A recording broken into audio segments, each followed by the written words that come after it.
Pronto estaremos dictando la clase de este hermoso bolso con diseño de girasoles.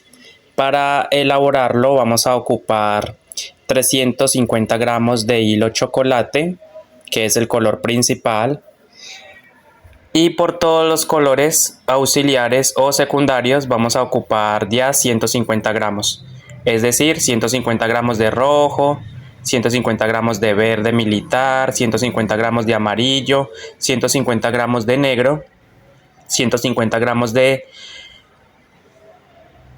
naranja y obviamente vamos a utilizar el cordón de alma, el cordón de polipropileno de 3 milímetros de espesor. Entonces esperen muy pronto la clase de este hermoso bolso. También vamos a ocupar la aguja de crochet Macusa número 2.